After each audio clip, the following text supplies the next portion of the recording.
మీరు ఒక పోస్ట్ కూడా పెట్టారు బయటకు వచ్చిన తర్వాత. నేను ఒకవేళ విన్నర్ అయి ఉంటే నిఖిల్ సెకండ్ పొజిషన్లో వస్తాడు అనుకున్నాను.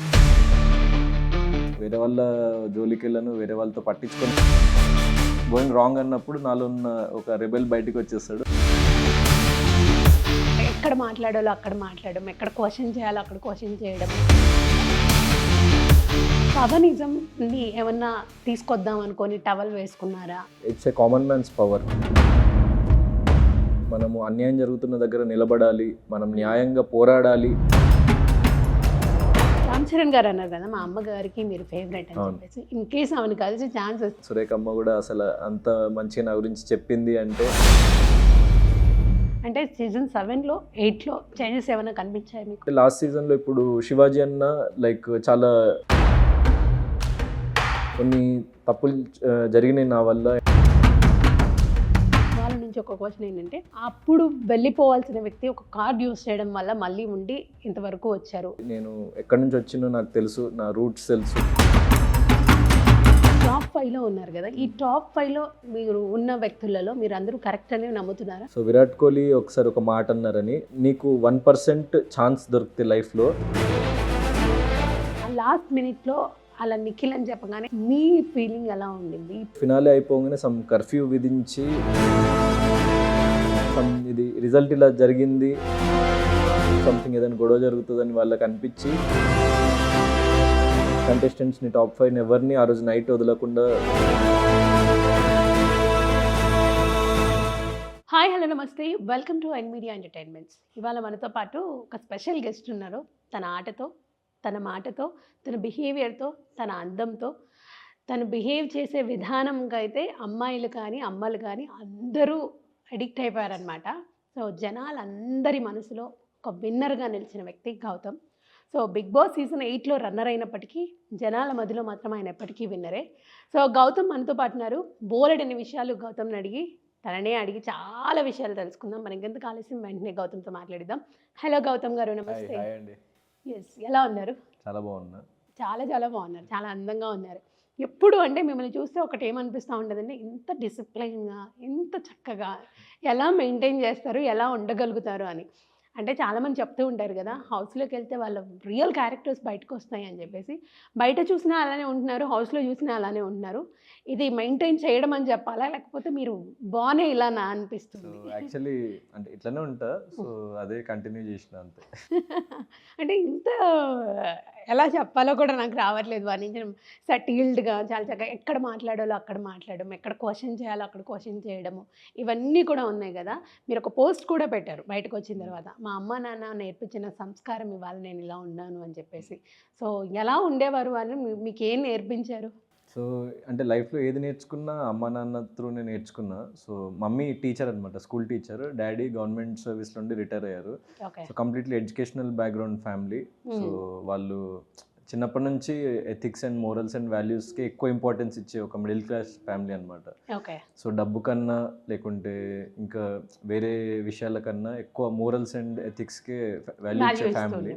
సో అవన్నీ నేర్చుకున్న వాళ్ళ దగ్గర. అందుకే డబ్బు కన్నా లైక్ మన విధానం కానీ, మనం పీపుల్ని రిసీవ్ చేసుకునే పద్ధతి కానీ, లేకుంటే మన బిహేవియర్ అన్నది మోర్ ఇంపార్టెంట్ అని చెప్పేసి నేను వాళ్ళ దగ్గర నుంచి నేర్చుకున్నా. పాయింట్ లేకుండా ఎవరిని హర్ట్ చేయకపోవడము, ఇన్ కేస్ ఆ పాయింట్ రాంగ్ వల్ల హర్ట్ అయ్యారు అని. ఇంకా యాక్చువల్లీ ఇప్పుడు బిగ్ బాస్ హౌస్లో మనకంటూ మనం స్టాండ్ తీసుకొని, అదొక కాంపిటీషన్ కాబట్టి మనం 100% ఇక మనం హర్ట్ చేయకుండా ఉండలేము. అంటే అక్కడ ఇక మనం క్వశ్చన్ చేయాలి. సో మనం క్వశ్చన్ చేసినప్పుడు, లేకుంటే మనం చూసే నిజాలని మనం బయట పెట్టినప్పుడు డెఫినెట్లీ అవతల పర్సన్ రిసీవింగ్ ఎండ్లో ఉన్న వాళ్ళు హర్ట్ అవుతారు. కానీ బయట లైఫ్లో అయితే అసలు ఇంకా నేను వేరే వాళ్ళ జోలికి వెళ్ళను, వేరే వాళ్ళతో పట్టించుకొని ఎక్కువ. బట్ నాలో ఉన్న రెబెలియస్నెస్ కూడా నాకు బిగ్ బాస్ హౌస్లో అంటే లైక్ నిజంగా అయితే చాలా సాఫ్ట్ అండ్ ఆల్. కానీ ఇక ఎక్కడైతే తప్పు జరుగుతుంది, లేకుంటే సంథింగ్ ఈజ్ గోయింగ్ రాంగ్ అన్నప్పుడు నాలో ఉన్న ఒక రెబెల్ బయటకు వచ్చేస్తాడు. So that's what happened. మీకు విషయం తెలుసా, మీరు రెబెల్ క్యారెక్టర్ వస్తుంది అని అన్నారు కదా, అది కూడా ఎంత క్యూట్గా వస్తుంది తెలుసా. అంటే ఓ కోపం వచ్చిందా గౌతమ్ గారికి, కోపంలో కూడా ఇలా ఉంటారా అని చెప్పేసి అంత ఇదిగా ఉన్నారు. సో అంటే ఆ సాఫ్ట్నెస్ అలా మెయింటైన్ అయింది అనుకోవచ్చు. చాలా మందికి ఒకటి ఉండిపోయింది, ఒక క్వశ్చన్ ఏంటంటే, పవనిజంని ఏమన్నా తీసుకొద్దాం అనుకొని టవల్ వేసుకున్నారా? ఆ రెడ్ టవల్ ఎందుకు యూజ్ చేశారు? అలా ఎందుకు మెయింటైన్ చేశారంటే ఆ ఫ్యాన్స్ని ఈ ఓట్స్ రూపంలో ఏదన్నా తీసుకొద్దామా అనే ఒక ఆలోచన, ఒక క్వశ్చన్ మార్క్ పడిపోయింది. సో ఆ క్వశ్చన్కి మీరు ఏం ఆన్సర్ ఇస్తారు? సో యాక్చువల్లీ నేను పవర్ స్టార్కి చాలా పెద్ద వీరాభిమానిని, సో చిన్నప్పటి నుండి. అండ్ మెగాస్టార్ గారికి, రామ్ చరణ్ అన్నకి చాలా పెద్ద వీరాభిమానిని. అండ్ అది ఫ్యాన్స్ అని కాదు, ఆ ఎర్ర కండువా ఏదైతే ఉందో పవన్ అన్న కూడా చాలాసార్లు చెప్తాడు, it's not about power star అన్న అని కాదు, it's a common man's power. అదొక బలం అన్నమాట. అంటే మనం ప్రశ్నించాలి, మనము అన్యాయం జరుగుతున్న దగ్గర నిలబడాలి, మనం న్యాయంగా పోరాడాలి అనే ఒక ఏదైతే విధి విధానం నేను నేర్చుకున్నానో పవన్ అన్న దగ్గర, సో దానికి అదొక సింబల్ అనమాట. సో అందుకే నేను అది క్యారీ చేయడం జరిగింది, పంచన్ క్యారీ చేయడం జరిగింది. మన తెలుగు ట్రెడిషన్ని ముందుకు తీసుకెళ్ళాలి బిగ్ బాస్ అని ఇంత పెద్ద ప్లాట్ఫామ్లో అని చెప్పేసి నేను క్యారీ చేయడం జరిగింది. సో అందరూ చాలామంది ఏమనుకుంటారంటే, ఇప్పుడు బిగ్ బాస్ అనే షోకి వెళ్తున్నారు యాక్టర్స్, వాళ్ళు చాలా స్టైలిష్ బట్టలు వేసుకోవాలి అని చెప్పేసి చాలామంది అనుకుంటారు. నేను కూడా చాలాసార్లు అంటే లైక్ డిజైనర్స్ పంపించినవి కొన్ని స్టైలిష్ అవుట్ఫిట్స్ అవన్నీ కూడా ట్రై చేసినా కానీ నాకు నచ్చి నా అంతటా నేను ఒక స్టైల్ స్టేట్మెంట్ లాగా క్యారీ చేద్దాం అనుకుంది మాత్రం పంచ కండువా. సో ఒక నార్మల్ ప్లెయిన్ షర్ట్ కానీ, సో ఒక పంచ ఒక కండువా అన్నది నాకు అన్నిటికంటే నచ్చిన ఒక స్టైల్ స్టేట్మెంట్. అండ్ అది ఒక కామన్ మ్యాన్ని రిప్రజెంట్ చేస్తుంది. నేను ఎక్కడి నుంచి వచ్చినో నాకు తెలుసు, నా రూట్స్ తెలుసు, నాకు నా వాల్యూస్ తెలుసు. సో నేను వచ్చిన అలాంటి సిచ్యువేషన్స్ నుంచి నేను ఇవన్నీ చూసి ఇక్కడి వరకు వచ్చిన కాబట్టి, సో నేను అదంతా క్యారీ చేయడం జరిగింది. అండ్ ఇప్పుడే కాదు, లైఫ్ లాంగ్ అది నేను క్యారీ చేస్తాను. నేను ఎలాంటి పొజిషన్లో ఎంత హైట్స్కి వెళ్ళినా, ఎక్కడ ఉన్నా కూడా, ఎలాంటి ప్లేస్కి వెళ్ళినా కూడా అది నేను క్యారీ చేయాలి అని అనుకుంటా. So I'm proudly saying that I'm a power star fan. And at the same time ఆ కండువా అనేది ఒక కామన్ మ్యాన్స్ పవర్ అండ్ సింబల్కి ప్రతీక కాబట్టి నేను క్యారీ చేసిన దాన్ని. వెరీ గుడ్ ఆన్సర్ ఇచ్చారనమాట. రామ్ చరణ్ గారు అన్నారు కదా, మా అమ్మగారికి మీరు ఫేవరెట్ అని చెప్పేసి. ఇన్ కేస్ ఆమెను కలిసి ఛాన్స్ వస్తే ఏం చెప్తారు? డెఫినెట్లీ నేను తొందరలో కలుస్తా చరణ్ అన్నని కానీ, చిరంజీవి సార్ని కానీ, లైక్ పవర్ స్టార్ గారిని కూడా కలవాలని నాకు చాలా ఆశగా ఉంది. సో అది చూద్దాము, జరగాలని చెప్పేసి నేను కోరుకుంటున్నా. సో చరణ్ అన్న ఆ మాట అనేసరికి నాకు అంటే అప్పుడు వరకు నేను లైక్ చాలా లో ఫీల్ అవుతుండే, ఒక్కసారి నాకు ఒక బూస్టప్ వచ్చింది అనమాట. అండ్ చాలా హ్యాపీగా అనిపించింది. ఎందుకంటే ప్రతి ఇంట్లో ఓన్ చేసుకున్నట్టు, అంటే లైక్ వాళ్ళ ఇంట్లో అబ్బాయి లాగా నన్ను ఓన్ చేసేసుకున్నారు. అండ్ అవును. అండ్ సురేఖ గారు సురేఖ అమ్మ కూడా అసలు అంత మంచిగా నా గురించి చెప్పింది అంటే, సో అండ్ అది చరణ్ అన్న గుర్తుపెట్టుకొని నాకు ఆ విషయం చెప్పడం అన్నది నాకు చాలా ఒక ఇమ్మెన్స్ హ్యాపీనెస్ని ఇచ్చింది. అండ్ ఇంకొకటి, లక్ని నమ్ముతారా, కష్టాన్ని నమ్ముతారా మీరు? నేనైతే డెఫినెట్లీ కష్టాన్ని నమ్ముతా. సో లక్ అన్నది మన లైఫ్లో అప్పుడప్పుడు ప్లే చేస్తుంది పార్ట్. కష్టం అన్నది ఎప్పుడూ పడుతూ ఉండాలి, లక్ అన్నది ఎప్పుడప్పుడు కలిసి వస్తుంది. సో ఐ బిలీవ్ దట్ అంటే మనకి కొంచెం లక్ 100% ఫేవర్ చేయాలి. సో ఎందుకంటే అప్పుడప్పుడు చాలా కష్టపడే వాళ్ళు చాలామంది ఉంటారు, వాళ్ళకి అప్పుడప్పుడు లక్ ఫేవర్ చేయక, అవకాశాలు ఫేవర్ చేయక. సో లక్ అనేది కూడా నేను ఏమంటే right being at the right place at the right time. So that is luck for me. So నాకు ఎక్కువ లక్ ఫేవర్ అయితే చేయలేదు లైఫ్లో. సో అప్పుడప్పుడు చేసింది 100%. సో ఈ సీజన్లో కూడా అప్పుడప్పుడు జరిగిన ఈ సిచ్యువేషన్స్. సో కానీ మనం కష్టపడితేనే ఆ దేవుడు కూడా మనకి లక్ రూపంలో ఏదో ఒకటి చేయాలని అనుకుంటాడు. మనలో సత్తా ఉంటేనే మనకు కూడా లక్ వచ్చినా కూడా మనం దాన్ని యూటిలైజ్ చేసుకోగలుగుతాం లక్ని. సో అని నేను భావిస్తాను. చాలా మెచ్యూర్డ్గా ఆలోచిస్తారు, మెచ్యూర్డ్గా గేమ్ ప్రెజెన్స్ కానీ అన్నీ ఉండింది మీలో. మెయిన్గా ఎక్కువగా మేము హౌస్లో చూసింది ఏంటంటే, ఎక్కువ డిస్టర్బెన్సెస్, క్లాషెస్ వచ్చింది నిఖిల్తోనే ఎక్కువగా. మీ ఇద్దరే టాప్ 2లో ఉన్నారు, విన్నర్ రన్నర్ అని చెప్పేసి ఒక మంది. ఆ మూమెంట్లో మీకు వెంటనే మైండ్లో వచ్చిన ఆలోచన ఏంటి? అంటే అనౌన్స్ చేయక ముందు వరకు ఉన్న ఆలోచన. అనౌన్స్ చేయక ముందు వరకు చిన్న హోప్తో ఉండే, ఎందుకంటే నేను చాలా సిచ్యువేషన్స్లో అంటే నిఖిల్ అనే కాదు, హౌస్ మొత్తంతో నేను ఒక పోరాటం చేసిన సిచ్యువేషన్స్ ఉన్నాయి. నేను ఒక్కడనే సింగిల్గా నేను నిలబడి నేను నా అభిప్రాయాన్ని తెలియజేసినప్పుడు ఎవరు ఏదన్నా కూడా నేను మొండిగా అదే మార్గంలో నేను ఎండ్ వరకు నడిచిన. సో ఎవరు ఆపేయమన్నా లేకుంటే ఇది అంటే హౌస్ మేట్స్ హెల్ప్ చేసే గేమ్లో కూడా మీరే సోలోగా ఆడడం జరిగింది. సో డెఫినెట్లీ నేను దాన్ని ఐఎమ్ ఫీలింగ్ ప్రౌడ్. అండ్ ఇప్పటికి కూడా నేను చెప్తున్నా, అది ఆ విధానమే కరెక్ట్ అని చెప్పేసి నేను నమ్ముతున్నా ఇప్పటికీ. అండ్ ఆడియన్స్ కూడా అది చూసారు కాబట్టి వాళ్ళు నాలో అది చూసిండ్రు కాబట్టి నన్ను అక్కడి వరకు తీసుకెళ్ళిండ్రు. And even as a wild card వెళ్ళినా కూడా, అంటే 70 రోజుల ప్రయాణంలో నేను 105 రోజుల ప్రయాణాన్ని బీట్ చేసి ముందుకి వెళ్ళగలిగిన అంటే, సో ప్రేక్షకులు నేను నమ్మిన సిద్ధాంతం కరెక్ట్ అని చెప్పేసి వాళ్ళు కూడా నమ్మగలిగిండ్రు కాబట్టి నేను దానికి చాలా హ్యాపీగా ఫీల్ అవుతున్నా. యా, అంటే సీజన్ 7లో 8లో చేంజెస్ ఏమైనా కనిపించాయి మీకు? అది మీరు చెప్పాలి, మీకు అనిపించిందా? అంటే మీకు లోపలికి వెళ్ళిన తర్వాత కొన్ని ఉంటాయి కదా. Yeah definitely. అంటే ఇప్పుడు ప్రతి సీజన్లో ఏంటంటే కంటెస్టెంట్సే సీజన్ని లైక్ తీర్చిదిద్దేది. So and situations, contestants at the same time situations. So contestants అన్న వాళ్ళు లైక్ ఎవ్రీ సీజన్లో మారుతూ ఉంటారు కాబట్టి ఆ సీజన్కి ఈ సీజన్కి చాలా డిఫరెన్స్ ఉంది.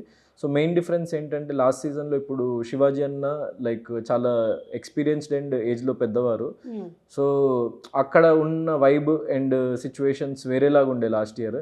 ఇక్కడేమో మోస్ట్లీ యాక్చువల్లీ ఎండ్ వరకు వెళ్ళింది ఒక సిమిలర్ ఏజ్ గ్రూప్ యంగ్స్టర్స్ అనమాట. సో ఇక్కడ కొంచెం డిఫరెంట్గా ఉండింది. సో డిఫరెన్స్ అయితే కనిపించింది డెఫినెట్లీ సీజన్ 7కి సీజన్ 8కి. అండ్ సీజన్ 7లో నాలో ఏం మార్పు సీజన్ 7కి 8కి అని నేను అనుకున్నది అండ్ ప్రేక్షకులు అనుకున్నది నేను అబ్జర్వ్ చేసింది ఏంటంటే సీజన్ 7లో నేను అవుట్ ఆఫ్ ఇన్నసెన్స్ లేకుంటే lack of little maturity at that time కొన్ని తప్పులు జరిగినాయి నా వల్ల. అండ్ దానివల్ల నాకు కొంచెం ఒక కైండ్ ఆఫ్ లిటిల్ నెగిటివిటీ కూడా వచ్చింది. కానీ నేను దట్ పాయింట్ ఆఫ్ టైంలో సో నేను అక్కడ నుంచి నేర్చుకుని life is all about that. అంటే మనం ఎక్కడైతే పడిపోయినామో అక్కడే మళ్ళీ లేచి నిలబడాలని చెప్పేసి నేను నమ్ముతా. సో నేను మళ్ళీ నన్ను నేను తీర్చిదిద్దుకున్న ఈ సంవత్సరంలో దెన్ మళ్ళీ సీజన్ 8లో అవకాశం వచ్చిన తర్వాత నేను నన్ను నేను లేదు అస్సలు ఎక్స్పెక్ట్ చేయలేదు. సో సీజన్ వాళ్ళే అప్రోచ్ అయ్యారు. సో సీజన్ 8లో మళ్ళీ అవకాశం వచ్చి నన్ను నేను తీర్చిదిద్దుకొని నేను ఒక చేంజ్డ్ గౌతమ్గా, ఇంకో మెచ్యూర్డ్ గౌతమ్గా అండ్ లైఫ్ నాకు నేర్పించిన పాఠాలు. సో నేను ఇప్పుడు ఒక different person. Everyday we will be different. అంటే మనం ఒక 10 ఏళ్ల క్రితం చూసుకుంటే మనం చాలా different. So everyday we change, we evolve. And ఇప్పుడు నేను లోపలికి వెళ్ళిన గౌతమ్ కంటే ఇప్పుడు ఇంకా ఎక్కువ మెచ్యూరిటీ లెవెల్స్ పెరిగినాయి. అండ్ ఫ్యూచర్లో ఇంకెక్కువ నేను అంటే ఇప్పుడు జస్ట్ నా గురించి కాకుండా నేను త్వరలో కొన్ని తీసుకురాబోతున్నా. త్వరలో మీకు తెలుస్తుంది. అంటే సమాజం గురించి కానీ లేకుంటే ఇంకా నైతిక విలువలు కానీ నా నైతిక బాధ్యత ఈ సమాజంలో ఎంత ఉందో నేను గుర్తించి ఇంకా పోరాడాలి, ఇంకా సమాజానికి నేను ఉపయోగపడాలన్న కోణంలో నేను అంటే యాక్టింగ్ అనేది నా ప్యాషన్, అది 100% అది నడుస్తుంటుంది.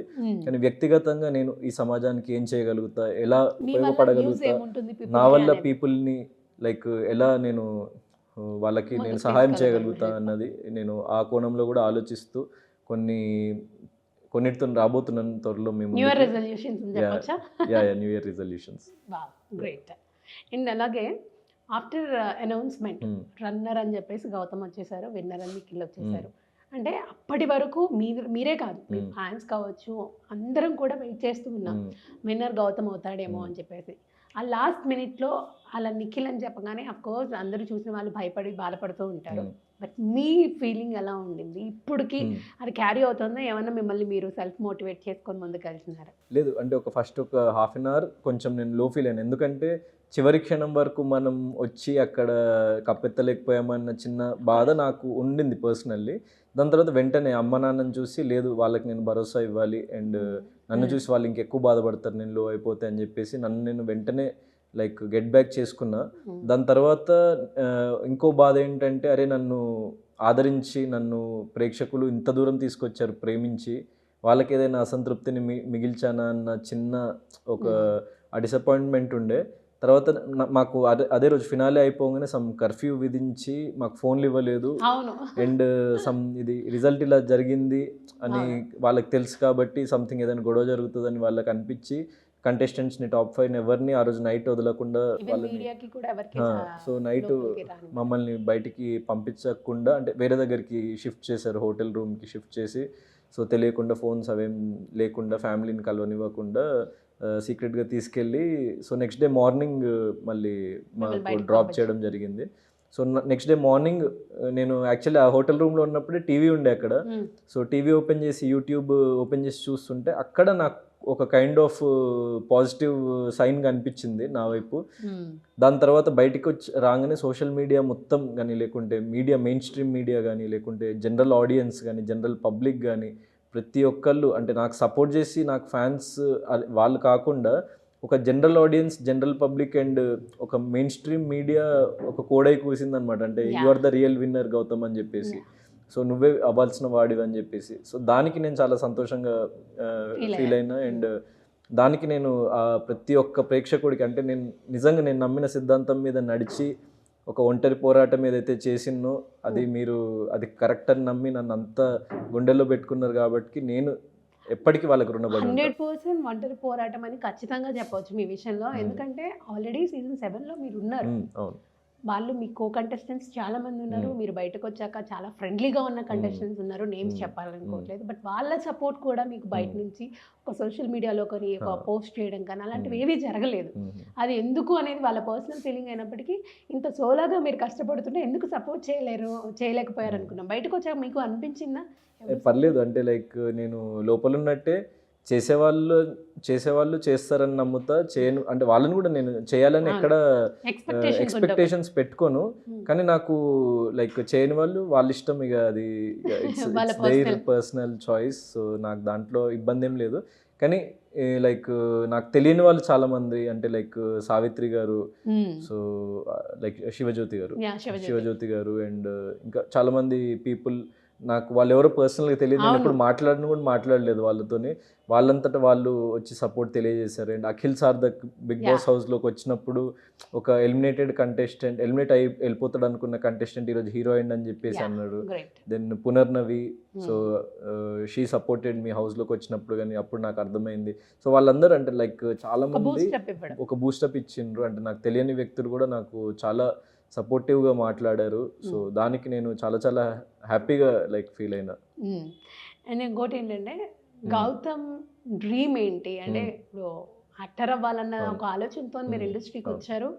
అనుకోకుండా బిగ్ బాస్ అనే ఆఫర్ వచ్చింది. మంచిగా అందులో మీ ఎలా ఉంటారు ఏంటి అనేది అందరూ చూసారు, నచ్చారు. మీకు ఫ్యాన్స్ చాలా మంది అయ్యారు.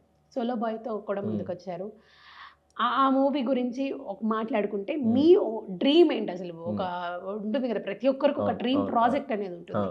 మీ ఫైనల్ డ్రీమ్ ఏంటి? అది ఎంతవరకు దారిలోకి తీసుకొచ్చారు, అది ఎంతవరకు సక్సెస్ఫుల్ చేయాలనుకుంటున్నారు? సో డ్రీమ్ అన్నది ఎవరికైనా అంటే లైక్ ఒక మంచి ఉన్నత స్థాయికి వెళ్ళాలి, నేను సమాజానికి నలుగురికి ఉపయోగపడాలి, అట్ ది సేమ్ టైం నేను ఎదగాలి, నాతో తీసుకెళ్ళి వాళ్ళు ఎదిగేలా ముందుకు వెళ్ళాలన్నదే నా డ్రీమ్.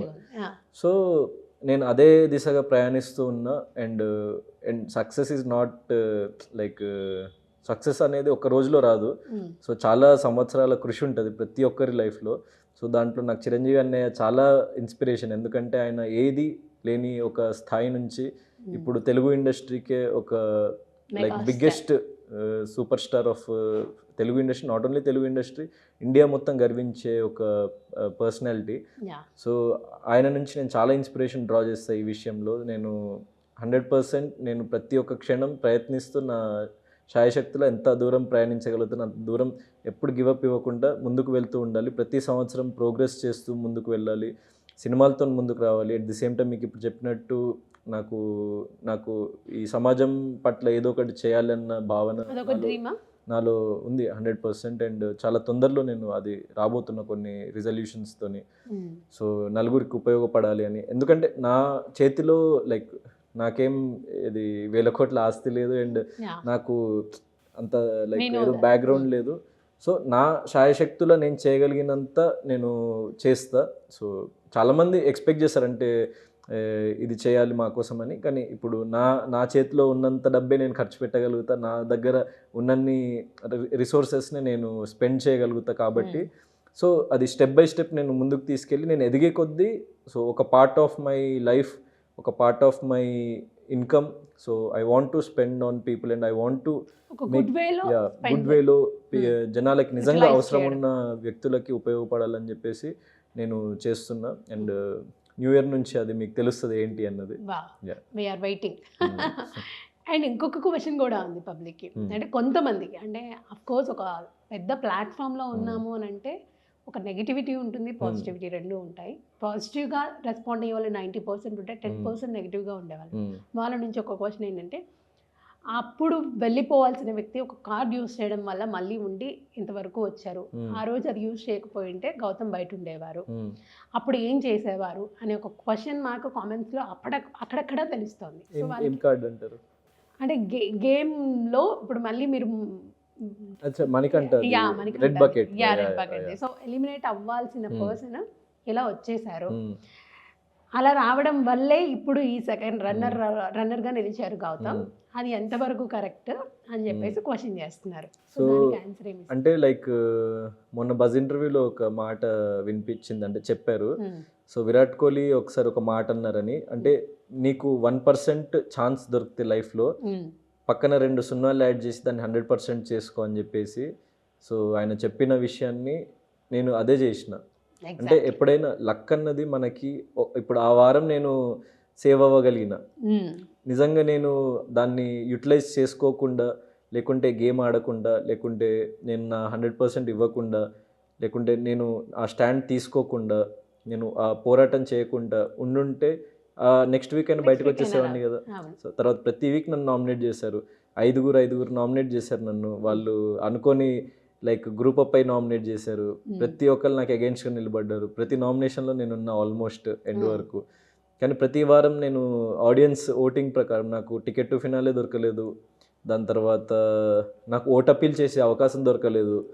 సో అవన్నీ లేకున్నా కూడా నేను అంతవరకు వెళ్ళగలిగిన అంటే సో వితౌట్ ఎనీ అడ్వాంటేజ్. అప్పుడు దొరికిన ఒక అడ్వాంటేజ్ని నేను యూటిలైజ్ చేసుకున్నా. సో జీవితం అంతే, అంటే మనకు అప్పుడప్పుడు తెలియకుండా అదృష్టం అన్నది తలుపు తడుతుంది. సో మనము ఆ తట్టిన తలుపుని ఓపెన్ చేసి మనం ఆ అదృష్టాన్ని ఎంత మేరకు మనము ఉపయోగించుకోగలుగుతాం, ఎంత మేరకు మనము శాయశక్తుల ప్రయత్నించి ముందుకెళ్ళగలుగుతాం అన్నది జీవితం. సో అప్పుడు నాకు అది దొరికిన ఒక వరం. సో దాన్ని నేను ఆ వరాన్ని ఇంకా మంచిగా యూటిలైజ్ చేసుకొని ముందుకు వెళ్ళిన ఫర్దర్గా. ఇప్పుడు గౌతమ్ ఏదైనా సరే స్టాండ్ తీసుకున్నాడు, ఉన్నది ఉన్నట్లు మాట్లాడతారు కదా. టాప్ 5లో ఉన్నారు కదా. ఈ టాప్ 5లో మీరు ఉన్న వ్యక్తులలో మీరు అందరూ కరెక్ట్ అని నమ్ముతున్నారా? అంటే వాళ్ళు ఫిట్ అని అనుకుంటున్నారా? Fit to be in top 5 అంటే అదే అండి. ఇప్పుడు బిగ్ బాస్ అనే షో ఇప్పుడు ఒక్కొక్క వ్యక్తిని ఒక్కొక్క కోణంలో చూస్తారు audience. It's not about how physically strong or emotionally strong, mentally strong, నువ్వు కరెక్టా తప్ప అన్నది కాకుండా ఆడియన్స్ ఒక్కొక్కరిని ఒక్కొక్క కోణంలో చూస్తారు. అంటే గేమ్ వైజ్ ఫిజికల్లీ స్ట్రాంగ్ అయి ఉండొచ్చు, లేకపోతే కొంచెం మంది ఎమోషనల్లీ స్ట్రాంగ్ అయి ఉండొచ్చు, కొంచెం మంది అందంగా ఉన్నారని ఒక కైండ్ ఆఫ్ ఫ్యాన్ బేస్ వస్తుంది కొంతమందికి సింపతి వస్తుంది కొంతమందికి. సో ఒక్కొక్కళ్ళకి ఒక్కో ఫ్యాన్ బేస్ ఒకలా క్రియేట్ అవుతుంది. కొంతమందికి ఆల్రెడీ ప్రీ ఫ్యాన్ బేస్ ఉంటుంది. ఇప్పుడు ఫర్ ఎగ్జాంపుల్ సీరియల్ ఆర్టిస్ట్గా వచ్చిన వాళ్ళకి ఆల్రెడీ వాళ్ళ సీరియల్స్ నచ్చి వాళ్ళ ఫ్యాన్స్ ఉంటారు. సో వాళ్ళు ఎలా ఉన్నా కూడా వాళ్ళు నచ్చుతారు. సో అట్లా ఒక్కొక్కరికి ఒక్కో కైండ్ ఆఫ్ అంశంలో ఓట్లు పడతాయి కాబట్టి మనం చెప్పలేము అది వీళ్ళు కరెక్టా డిజర్వ్ అన్డిజర్వ్ అని చెప్పలేము. డెఫినెట్లీ డిజర్వింగ్ కాబట్టి అక్కడ వరకు వచ్చారని ఎవరికి వాళ్ళు మేము విన్నర్ అని అనుకుంటారు. సో మీకు మీరు విన్నర్ అనుకున్నప్పుడు సెకండ్ పొజిషన్లో ఎవరు ఉంటారని మీరు అనుకున్నారు? అదే నేను ఒకవేళ విన్నర్ అయి ఉంటే నిఖిల్ సెకండ్ పొజిషన్లో వస్తాడు అనుకున్నాను. మీరు మనసులో అనుకున్నారు. అంటే అప్పటి వరకు first second position Nikhil, Nabeel కూడా హీజ్ ఏ గుడ్ ప్లేయర్. కొన్ని చోట్ల కన్ఫ్యూజ్ అయ్యాడు. అదే అంటే every small minute thing matters అన్నట్టు. So it's okay whatever it is. అంటే ప్రేక్షకులు ఇప్పుడు ఆ షో అన్నది మొన్న December 15 ఎండ్ అయిపోయింది. దాని తర్వాత మళ్ళీ ఇంకో సంవత్సరం వస్తుంది, ఇంకో షో వస్తుంది, అంటే ఇంకో సీజన్ వస్తుంది. కానీ దాని తర్వాత దాని మధ్యలో ఇంకా చాలా వేరే సీజన్స్, అంటే వేరే కంటెంట్ వస్తుంటుంది. ప్రజలు దాని వైపు వెళ్ళిపోతారు. బిగ్ బాస్ అన్న సీజన్ ఈజ్ డన్. కానీ అక్కడ వాళ్ళు మాకు ఇచ్చిన ప్రేమ కానీ, వాళ్ళు అక్కడ మాకు క్రియేట్ అయిన సపోర్ట్ కానీ, అక్కడ జనాలకి మేము నచ్చిన కంటెస్టెంట్స్కి ఎవరైతే నాకు ఒక సెట్ ఆఫ్ పీపుల్ నాకు ఫ్యాన్స్గా క్రియేట్ అయ్యారు, లేకుంటే నాకు ఒక సపోర్ట్ సిస్టమ్ దొరికింది. సో అది నాకు లైఫ్ లాంగ్ పర్మనెంట్గా ఉంటుంది. సో ఇంకా గ్రో అవుతూ ఉండాలి అని చెప్పేసి. సో నాకు ప్రేక్షకులు పర్మనెంట్. సో ప్రేక్షకుల ప్రేమ పర్మనెంట్ కాబట్టి నేను వాళ్ళ ప్రేమ కోసం నిరంతరం కృషి చేస్తూ ఉంటా. అండ్ లక్కీలీ నాకేంటంటే వెళ్ళే ముందే నేను సోలో బాయ్ ఫిల్మ్ కంప్లీట్ చేసుకొని వెళ్ళిపోయినా. So the product is ready. So ఇప్పుడు చాలా డిలే చేసి ఏదో వాళ్ళు వేరే డైవర్ట్ అయిపోకుండా నేను వాళ్ళకి ఆల్రెడీ ఒక కంటెంట్ రెడీగా పెట్టినా అనమాట. సో నాకు కప్పు రాలేదని చాలామంది లైక్ ఫీల్ అయ్యారు. ఇంకా నన్ను బిగ్ బాస్ షోలో చూడలేకపోతున్నా అని చెప్పేసి చాలామంది ఫీల్ అయ్యారు. వాళ్ళ కోసం నేను మూవీ రెడీగా తీసుకొస్తున్నాను. సో ఎల్లప్పుడూ నేను ప్రతి క్షణం ఏదో ఒకటి చేస్తూ వాళ్ళని అలరించడానికి, ఎంటర్టైన్ చేయడానికి ప్రయత్నిస్తుంటా. యాజ్ అన్ ఆర్టిస్ట్ నేను చేయగలిగింది నేను అదే. సో వాళ్ళకి నిరంతరం ఏదో ఒకటి నేను అందిస్తూ ఉండాలని అనుకుంటా. అట్ ద సేమ్ టైం నేను వెరీ సూన్ అది సమాజం పట్ల కొన్ని తీసుకున్న రెజల్యూషన్స్ వెయిట్ చేస్తున్నాం మేము ఎప్పుడు అనౌన్స్ చేస్తారని. అప్పుడు మంచి ఇంటర్వ్యూ చేద్దాం. చేతికి ఏమైంది? బిగ్ బాస్ లో ఫిజికల్ టాస్క్ లో తగిలిన అవును. దెబ్బలు. అందుకోసమే అడిగాను నేను. సో, అంత గట్టిగా తగిలినట్టుగా ఉన్నాయి కదా! క్లియర్‌గా తెలుస్తుంది. అవునవును. ఇప్పటికీ స్టిల్ ఇంకా తగ్గలేదు అనంటే ఎంతో గట్టిగా తగిలుంటేనే. అవును. సో, మెడికల్ ట్రీట్మెంట్స్ అవన్నీ ఆ. జరుగుతూ ఉంటాయి కదా! ఇలా దెబ్బలు తగిలినప్పుడైనా మనసులో అనిపించిందా బయట కనకపోయినప్పటికీ, అబ్బా! ఎందుకు ఇన్ని దెబ్బలు తగులుతున్నాయి లేదు లేదు. అంటే అలాంటివేమైనా ఇప్పుడు నాకు నాకు పర్సనల్లీ నేను ఫిజికల్ పెయిన్‌ని చాలా లెవెల్ వరకు తీసుకోగలుగుతా. హ్మ్. కొంచెం ఎమోషనల్లీ ఏదైనా అయితే కొంచెం హర్ట్ అవుతా గానీ, ఏదైనా మాట ఏదైనా వస్తే హర్ట్ అవుతా గానీ, ఫిజికల్ పెయిన్‌ని బికాజ్ దానికి నేను ట్రీట్మెంట్ తీసుకుంటా. ఉండదు కదా! ఆ! సో, ఫిజికల్ పెయిన్‌ని నేను చాలా లెవెల్ వరకు భరిస్తా. నేను హ్మ్. అంటే ఈ దెబ్బలు ఇంకా మీకు ఇవి కనిపించేవే నాకు నిజంగా దెబ్బలు తగిలి ఒకసారి నోస్‌లోంచి బ్లీడింగ్ అయినా కూడా గేమ్ నెక్స్ట్ రౌండ్స్ కంటిన్యూ చేసి ఆడుతూనే ఉన్నా నేను. ఇంకా నేను ఇంజ్యూర్డ్ నేను ఆడను అని చెప్పి ఎప్పుడూ అనలేదు. హ్మ్. సో, ఏం జరిగినా కూడా గివ్ నేను అప్ అయితే ఎక్కడ గివ్ అప్ అయితే ఇవ్వను. లైక్ ఇవ్వలేదు, ఇవ్వను కూడా ఇవ్వలేదు. ఇప్పటికి. గౌతమ్ చాలా ట్రై చేశాడు. హ్మ్. గివ్ అప్ ఎక్కడా ఇవ్వలేదు. హ్మ్. చాలా స్ట్రాంగ్‌గా గేమ్స్ ఆడాడు. హ్మ్. బట్ విన్ అవ్వలేకపోతూ వస్తున్నాడు హ్మ్. టాస్క్‌లలో. హ్మ్. అసలు అలాంటి టైంలో మీ ఫీలింగ్ ఎలా ఉండింది? అంటే 100% కొంచెం లో ఫీల్ అవుతది. అండ్ నాకేంటంటే చిన్నప్పటి నుంచి నేను అసలు స్పోర్ట్స్‌లో అస్సలు ప్రావీణ్యం లేదు. హ్మ్. నేను ఎడ్యుకేషన్ మీదనే ఎక్కువగా కంప్లీట్‌లీ ఇంట్రెస్ట్. కాన్సంట్రేట్ చేసి లైక్ డాక్టర్ చేయాలని మా పేరెంట్స్ కూడా. హ్మ్. సో, స్పోర్ట్స్ గానీ, లైక్ వేరే అదర్ యాక్టివిటీస్‌కి గానీ ఎక్కడ పంపించలేదు చిన్నప్పటి నుంచి. హ్మ్. సో, దానివల్ల ఒక కైండ్ ఆఫ్ నాకు ఒక మైనస్ ఉండే. కానీ నేను ఫిజికల్లీ స్ట్రాంగ్‌గా ఎట్లా పెర్ఫార్మ్ చేయగలిగిన పెద్ద పెద్ద ఫిజికల్ టాస్క్స్‌లో అంటే నేను రెగ్యులర్‌గా వర్కౌట్ చేస్తా. హ్మ్. సో, ఆ బాడీలో స్ట్రెంత్ ఉంది. హ్మ్. సో, నేను ఆ శక్తిని ఇంకా నేను లైక్ యుటిలైజ్ చేసుకోగలిగిన కొన్ని గేమ్స్‌లో అది ఉపయోగపడలేదు. ఎందుకంటే అన్ని స్ట్రెంగ్త్‌తో ఆడే గేమ్స్ ఉండవు కాబట్టి. హ్మ్. సో, గేమ్స్ అన్న విషయంలో నేను చిన్నప్పటి నుంచి కొంచెము బ్యాక్ ఫుట్‌లోనే ఉండేది. నాకు ఎడ్యుకేషన్ బ్యాక్‌గ్రౌండ్. సో, కంప్లీట్ నేను ఎడ్యుకేషన్ బుక్స్. సో, దీని మీదనే నా ప్రపంచం గడిచిపోయింది చిన్నప్పటి నుంచి. హ్మ్. కానీ 'బిగ్ బాస్' అనే show it's not a sports show. హ్మ్. At the end of the day వాళ్ళు మనం దాన్ని ఎలా డీల్ చేస్తున్నాం, ఎలా ఆడుతున్నాము, యాహ్! ఎంత కరెక్ట్ వేలో మనం ఆడుతున్నాం, మన మాట తీరేంటి, మన పర్సనాలిటీ ఏంటి, ఇప్పుడు మన గేమ్స్ అన్నది జస్ట్ ఒక పార్ట్ ఆఫ్ ఇట్.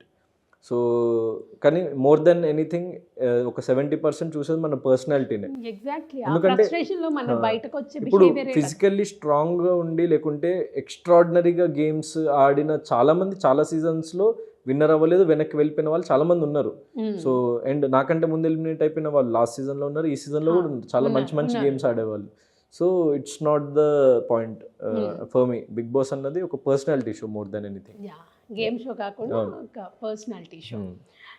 ఫీమేల్స్ ఉన్నారు, మేల్స్ ఉన్నారు. ఆ. అంటే 'బిగ్ బాస్' హౌస్‌కి మేల్, ఫీమేల్ అనే ఒక అవును. తేడా లేదు. తేడా లేదు. బట్ మీకు పర్సనల్‌గా ఫీమేల్ కంటెస్టెంట్స్‌లో వీళ్ళు స్ట్రాంగ్, వీళ్ళు చాలా చక్కగా ఆడుతున్నారు గేము, హ్మ్. ఎవరికి తగ్గకుండా ఆడుతున్నారు అనుకున్న పర్సన్స్ ఎవరు ఫీమేల్స్‌లో? సో, ప్రేరణ చాలా బాగా ఆడింది. యాహ్! తను చిన్నప్పటి నుంచి స్పోర్ట్స్ పర్సన్ అంట తను చెప్పింది. ఓకే. సో, బట్ తను మీకు ప్రేరణకి చాలా ఫైట్ అయింది కదా! ఫైట్ అయింది. Tongue war. అంటే పర్సనాలిటీ విషయంలో ఫైట్ అయింది. నేను తనకు అక్కడ కూడా చెప్పిన. అంటే గేమ్స్ విషయంలో తను స్ట్రాంగ్. కానీ పర్సనాలిటీ విషయంలో నాకు తనకి అవి లైక్ అభిప్రాయ భేదాలు రావడం జరిగింది. గొడవలు జరిగినాయి. హ్మ్. So, the way she treated me కొన్ని ప్లేసెస్‌లో నాకు నచ్చక యాహ్! నేను కొన్ని వర్డ్స్. కొన్ని వర్డ్స్ నాకు నచ్చక లేకుంటే తను నాతో మాట్లాడిన పద్ధతి నాకు నచ్చక సో, నేను డిఫెండ్ చేసుకున్న సిట్యుయేషన్స్ ఉన్నాయి. యాహ్! హ్మ్. రోహిణి? రోహిణి లైక్ ఉన్న అందరిలో నాకు నేను అక్కడ కూడా చెప్పిన రోహిణి అండ్ అవినాష్ చాలా బాగా అనిపించారు. ఎందుకంటే రోహిణికి కూడా లైక్ నాకు చాలాసార్లు నాకు స్టాండ్ తీసుకోవడానికి ట్రై చేసింది. ఉన్న వాళ్ళందరిలో నాకు కొంచెం ఎక్కువ స్టాండ్ తీసుకుందంటే రోహిణినే. యాహ్! గంగవ్వ నేను గురించి ఏం చెప్తారు? Gangavva very sweet lady. హ్మ్. ఆవిడ ఆవిడ వయసుకు మించి కష్టపడి అంటే ఆ షోలో వచ్చి ఆ ఏజ్‌లో అట్లా వచ్చి అక్కడ సర్వైవ్ అవ్వడం అంటే 5 వారాలు కూడా చాలా కష్టం యాక్చువల్లీ. యాహ్! సో, పాపం ఆవిడ తన శక్తికి మించి అక్కడ ఉండడానికి చాలా ప్రయత్నించింది. సో, అన్ని కెమెరాల మధ్య 24 గంటలు 5 వారాలు ఉండడం అన్నది అంటే గ్రేట్. ఆల్మోస్ట్ నెల పైన. సో, అది హ్మ్. గ్రేట్. సో, దానికి హ్యాట్స్ ఆఫ్. బట్ మంచిగా సపోర్ట్ చేస్తూ ఉంటారు కదా! అవునవును. వాళ్ళు లోలో గంగవ్వ ఉన్నారు. ఎందుకంటే ఒక మాట అన్నది ఫస్ట్‌లో. అంటే ఫస్ట్‌లో నాకు ఎక్కడైతే రెడ్ బకెట్ వచ్చిందో హౌస్‌మేట్స్ అందరికి గౌతమ్ ఎలిమినేట్ అని ప్రతి వారం అనుకునేవాళ్ళు. అవును. నాకు నామినేషన్స్ పడంగానే. కానీ గంగవ్వ అనేది అంటే గౌతమ్ నువ్వు ఎండ్ వరకు ఉంటావురా అని చెప్పేసి ఒకసారి అన్నది. వావ్! సో, తను నాలో ఏదో చూసిందని చెప్పి నాకు చాలా హ్యాపీగా అనిపించింది. యాహ్! యాహ్! అండ్ గేమ్స్‌లో ఎవ్వరు నాకు సపోర్ట్ చేయకపోతుండే నేను ఆడుతున్నప్పుడు. నేను ఒకసారి అన్నప్పుడు నా కోసం కూడా ఎవరైనా అరవండిరా అని చెప్పేసి అవును. అది అన్నా. వైరల్ అయింది వీడియో కూడా. సో, గంగవ్వ ఒక్కటి అప్పుడు ఉన్నన్ని రోజులు కొంచెం బా గౌతమ్ సపోర్ట్ అని చేసేది. అరిచేదనమాట. ఒక మంచి మనవడైతే మీరు. అంతే. సో చక్కగా చాలా మందితో అంటే ఆ టైంలో ఆ పాయింట్ ఆఫ్ టైంలో మీరు గొడవ అయినప్పటికీ అంటే డిఫైన్ చేసుకున్నప్పటికీ బట్ బయటకు వచ్చాక అందరూ ఫ్రెండ్స్ లానే ఉంటారు మీరు.